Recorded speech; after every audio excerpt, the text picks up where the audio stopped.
Engineering statistics. Today I want to talk with you about continuous probability distributions. We've been studying discrete probability distributions where there's a random variable x, and that can take on any number of whole number values. X could be 0. We could shoot 10 free throws and we could count how many makes. X could be 0 or 1 or 2 all the way up to 10. Or even a discrete probability distribution could be like a geometric distribution where I'm pulling the trigger on a gun and I'm waiting until it actually fires, but I could pull the trigger many times and it wouldn't fire. Although the probability of that happening gets smaller and smaller and smaller as I keep pulling and pulling. Same with like flipping a coin. If I'm waiting until I get a heads, then I could flip for a long time and never get a heads, but it's very unlikely. So now those are discrete probability distributions, but now we're going to look at continuous probability distributions. And that is where x is a random variable, and that means it's going to vary, but it's a measurement. So it's on a continuum. So I might say, how long is this pin? And I would measure it. And maybe there are other pins that aren't quite the same length. So it's varying, but it's a measurement. It might be how long this light bulb above my head is going to last. And the answer is some number on a continuum. And maybe it could range all the way out to infinity, but it's so improbable that we don't really care about that. So that's called a continuous probability distribution. Let me show you a couple of definitions and formulas associated with them, and then we'll practice some problems as well.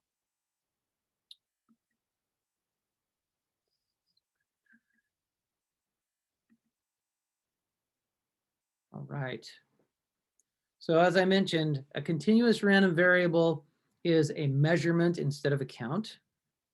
And the exact probability for a specific variable is always 0, which is sort of weird. So if I have a measurement on a continuum, the probability that the light above my head has a lifetime of 300 hours is kind of weird. It's 0 to some degree. And you'll see why in just a minute, because the way in which we calculate probabilities is an area under a curve called a density function.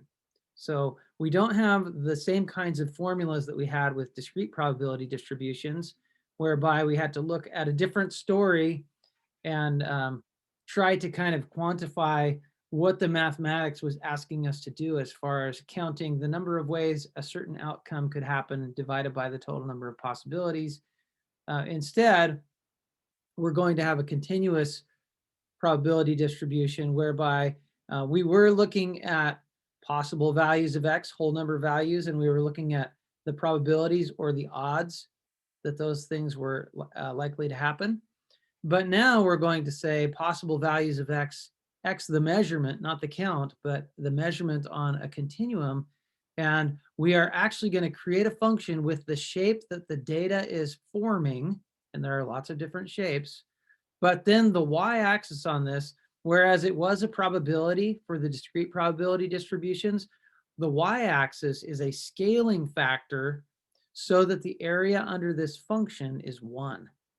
And if the area under the whole function is 1, or under part of the domain that we've defined it to be is 1, then area under parts of the function would be parts of 1, or percentages or probabilities. So the nice thing about continuous probability distributions is that the area formula will just be an integral from calculus, and we don't have to worry about a whole bunch of different formulas generating how we calculate probabilities, since an area is a probability and the area is always calculated with an integral. So that's pretty cool, I think, because, well, calculus is pretty cool. There are lots of different shapes. This shape right here is the normal shape, the normal distribution, and we'll talk a lot about that. But there are other shapes. This is an exponential shape. Here's a particular shape. I don't see the name of it, but it's skewed a little bit. And some shapes have a name, like this might be a chi-squared shape. They have a name, but then depending on certain parameters, the shape is quite different from the other shapes. But it's a family of shapes generated by a particular function. And we're going to look at uniform distributions. That'll be on this video. Normal distributions will come later. The next video, we'll look at gamma and exponential distributions. There are other distributions, and the list goes much longer than this. But essentially, all you have to do is you have to find the shape of your data and an accompanying function that will take that shape. And then again, the y-axis is a scaling factor that pushes your function down or stretches it up in such a way that the area under the function or the area under a particular domain of the function is 1. So here's our definition for a probability calculation where f of x is a density function. That's what these are called, density functions or probability density functions. So the probability that x is between a and b is just the area under the curve from a to b of this f of x curve.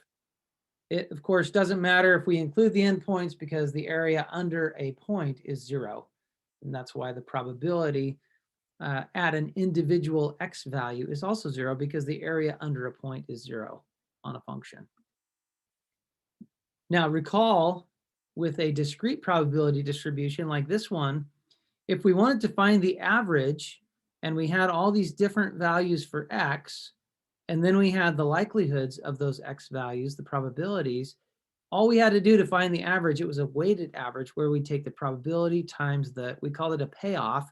So p of x times x plus the next p of x times x plus the next p of x times x. And you can see in this case that the probability of 0.435 is the highest one, which means the weight x equals 1 gets the most, I guess, out of this list. So it's, again, a weighted average, but it's just p of x times x plus p of x times x, using all the probabilities for all the possibilities. That's the long way to find the mean of a discrete probability distribution.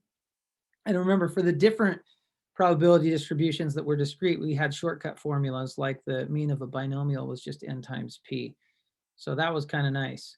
Now, with the continuous probability distributions, we have a formula for the mean or expected value, and it's the same word, mean or expected value, same word that we had with discrete probability distributions.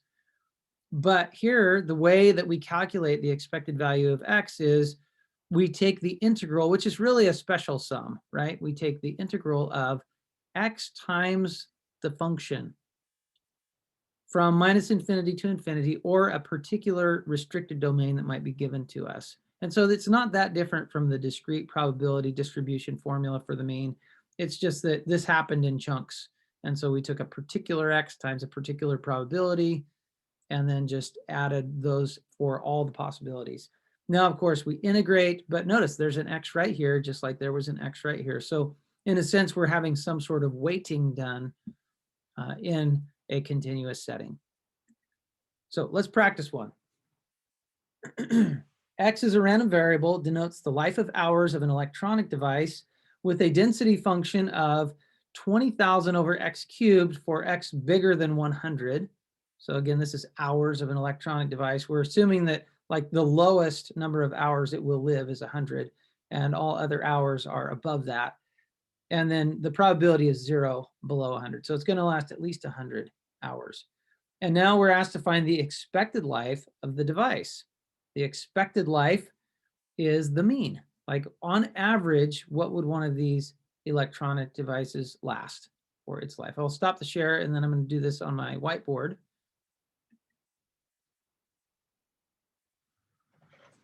So here we are. We've got this function and we want to find the mean or expected value. And our formula is just the integral. Now it says from minus infinity to infinity, but I've got a restricted domain here. This is actually for x is bigger than 100 only. So I'm going to go from 100 out to infinity. This is an improper integral of x times f of x. Here's our f of x. Now I do have a 20,000. I'm going to pull that out in front of the integral just to simplify things. So x times 20,000 over x squared. This is a pretty simple integral. And of course, x over x squared would just be 1 over x. I think I wrote down that problem wrong. I should check that really quick. It's x cubed. Yeah. Yeah, I was going to get a natural log x and it was going to be a different answer. So let's see. And now I've lost you all. End the show. Do I edit this or do I just let it roll? I think I'm just going to let it roll. I should have written x cubed because I wrote the problem down wrong. There we go. So x times 1 over x cubed is really 1 over x squared dx. And I'm still going from 100 out to infinity with a 20,000 in front. So this is x to the minus 2. And remember, to take the antiderivative of x to the minus 2, we get x to the 1 more than minus 2, which would be minus 1, over that same number, minus 1. So x to the minus 1 over minus 1, that's really just 1 over x with a negative out front. And notice we have this 20,000 in front. And we're evaluating from 100 up to infinity. So we just plug in, well, infinity, this is an improper integral, but I think we can do that. We plug in infinity for x, and then we plug in 100 for x. So what happens? We get equals negative 20,000 over x is, I'll just put an infinity there, minus negative, I could have kept the 20,000 in front, but oh well, 20,000 over 100. And if you take 20,000 and divide it into infinity pieces, this goes to 0, right? And a negative negative is a positive. We can cancel these zeros out, and you can see that we have 200. So what that means is the average life of one of these devices is 200 hours. So the mean of a probability distribution that's continuous. Pretty good. All right, let's keep going. And you can see there's the solution right there. Oh, wait, maybe you can't. I got to share my screen. Golly, I love making videos. This is so good. There's my screen. There's my share. All right, let's do another problem or talk about some more stuff. Oh, yeah. If you want the variance, the standard deviation squared, you'll recall from our formula for the variance of discrete probability distributions that it's this sum. X minus mu is the deviation from a particular x value, but then we square the deviation, we weight it with some sort of probability, and then we add all those up to get the variance. And then you can square root it if you want the standard deviation.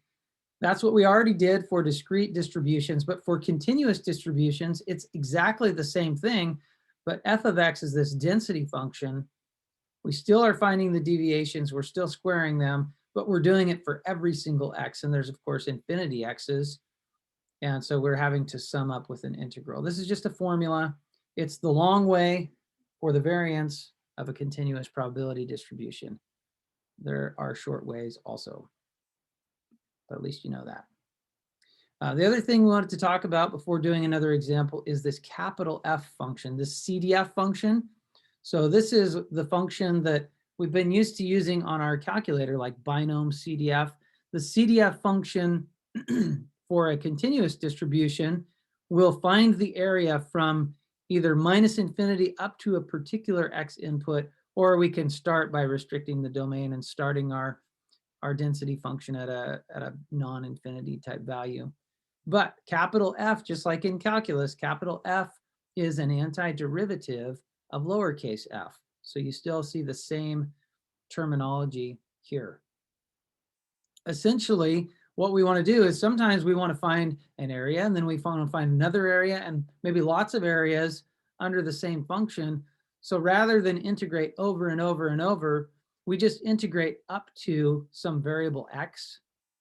And notice we have to have a different letter for the variable integration, but x is going to fall into V's spot. You remember that from the fundamental theorem of calculus. So essentially all we're doing is we're just integrating one time, and then we're taking the answer with a variable in a number spot and we're plugging that number in. So we'll practice that a little bit, but just remember that capital F is a CDF function. It's a cumulative area function starting all the way to the left and moving to some X value to the right of that. Okay.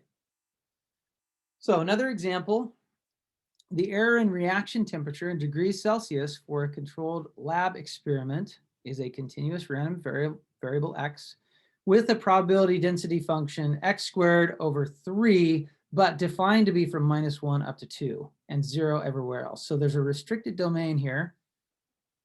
Verify that this is a density function. Remember, if it's a density function and I find the area from -1 up to 2, I better get 1.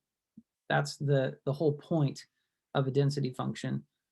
Secondly, find the probability that X, some error in reaction temperature, is between 0 and 1 degree Celsius, so something inside of this interval.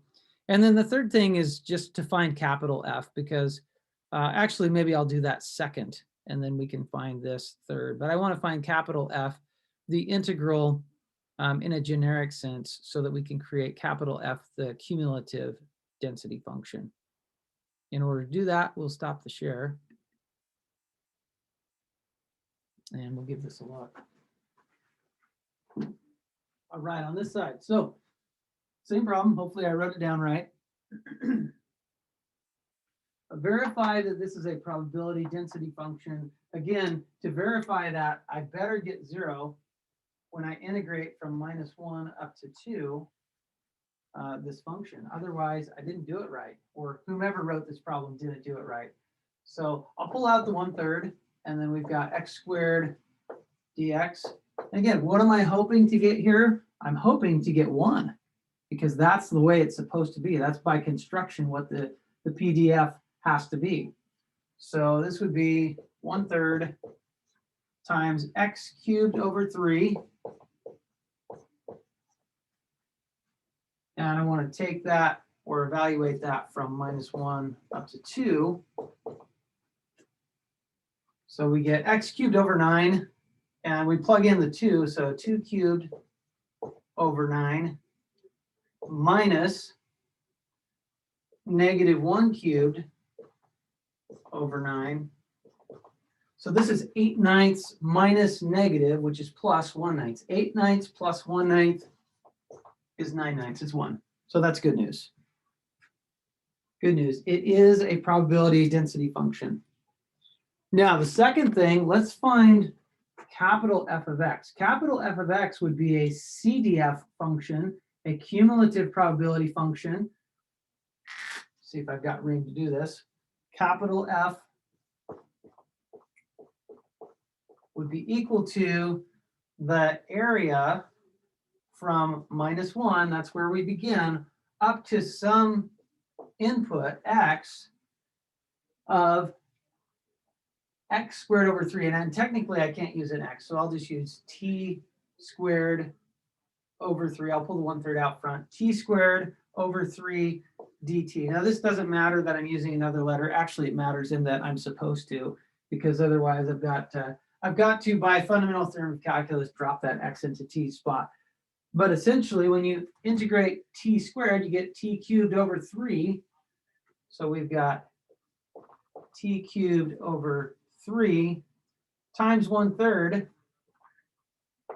And we're evaluating that from -1 up to X. So this looks remarkably like the last problem. Essentially, we've got X cubed over 9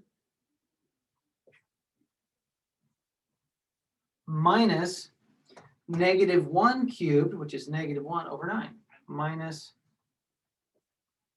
-1 over 9. So in other words, capital F of X, which is the cumulative area starting at X equals -1 and going up to whatever X value, you just cube the X, take it over 9, and add 1/9. And that means if you were trying to answer this third question, you could either integrate, or you wouldn't have to. You wouldn't have to integrate. You could just use the capital F function. So the probability that X is between 0 and 1 would be capital F of 1, that's the area from -1 all the way up to 1, minus capital F of 0. And capital F of 1, you would just plug in 1 for x. So you get 1/9 plus 1/9 minus F of 0 would be 0/9 plus 1/9. And you get 1/9, right? So that should be pretty fun. All right, a couple more quick things. So these are formulas for generic continuous probability density functions. And then we're going to start getting into other density functions that are specific to particular applications. Yeah, you see this is the solution to the problem we just did. That's the solution to the problem we just did. Actually, it's the problem we just did. All right, so we'll start with the simplest continuous probability distribution on the planet, the uniform distribution. And a uniform distribution is flat. It means equal probabilities in all scenarios on some given interval. So this is called a continuous uniform distribution. It seems like I always put one of these on a test, and it's so easy that lots of people miss it. So don't miss this one. So here we have this function, and it's a constant function. So for x being a measurement from A all the way up to B, in order to make this a density function, the height needs to be 1 over B minus A, which will be obvious in just a minute when we do, unless it already is obvious, when we do an example in just a second. So I'll show you this. Essentially, because it's a constant function, it's a flat horizontal line. All we have to do to calculate a probability, the area under a horizontal line is just a rectangle. So that's actually really, really easy to do. So here's a problem. We'll do this so you can read it. Suppose at a large conference room at a certain company, reservations can be for no more than 4 hours. Both long and short conferences occur quite often. It can be assumed that the length of a conference has a uniform distribution on the interval from 0 to 4. Find the probability density function. And what is the probability that any given conference lasts at least 3 hours? So 3 or more hours, but only up to 4, right? So 3 to 4 hours. Now, you probably can think about this and say, at least 3 hours, if they can go up to 4 and all probabilities are equal, it's 25%, right? At least 3 hours is from 3 up to 4, but it could be from 0 to 4. So this is a pretty easy, it's a pretty easy question intuitively, but let me draw it on the board anyway. So if we have a uniform distribution,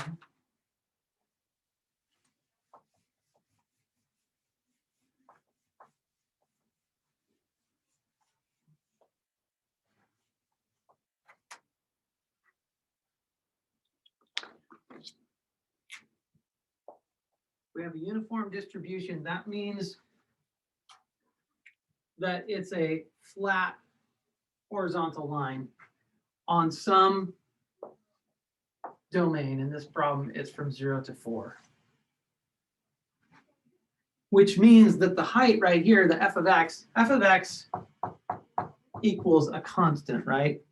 So if this distance is 4, and I need to make sure that the area under the whole thing is 1, f of x equals 1/4. 1 over b minus a is simply the height.